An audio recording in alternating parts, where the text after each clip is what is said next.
We're back now with another report in our series, Hooked, America's Heroin Epidemic, and a look behind enemy lines at where the drug originates.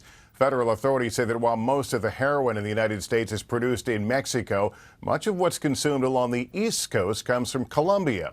To learn more, NBC's Mark Potter traveled to the source deep in the Andes Mountains. To get to the heart of the heroin epidemic, we joined the Colombian National Police and the DEA for an armed Black Hawk helicopter ride. We traveled deep into the rugged Andes Mountains, 300 miles southwest of Bogota, a remote area heavily patrolled by insurgent guerrillas. We land on a mountaintop. Under heavy guard, we pile out of the chopper, along with 4 police chiefs and sheriffs from the state of Maryland, who also want to see where the heroin supplies threatening their streets originate. They destroyed our community. They've destroyed and decimated families all up and down the East Coast. We move carefully on a slippery high-altitude trail under the suspicious eyes of local peasant farmers. Before long, we come upon a stunning sight, a brightly colored heroin poppy field awaiting harvest early next year. The poppies are grown in small 1 to 4 acre plots like this one high up in the Andes Mountains. We're at about 10,000 feet. Agents say these plots are scattered throughout the region, but are very hard to find.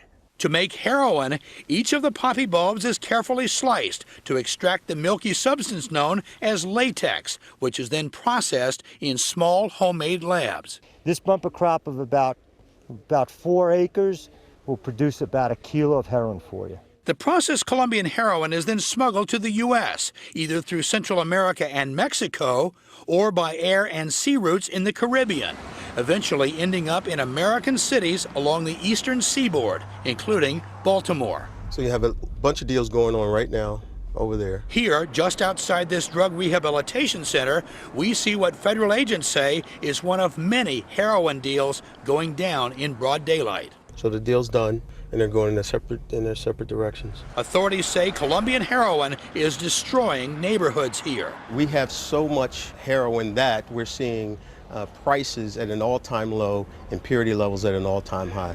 Colombian heroin is also devastating its suburbs and small towns. We've seen an increase of probably 500% to 600% of heroin addiction here in our county.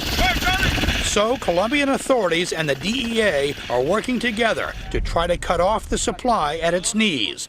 But with so many hidden poppy fields in Colombia and rising production in Mexico, the heroin flow fueling the U.S. addiction shows no signs of slowing down. Mark Potter, NBC News, Bogota, Colombia.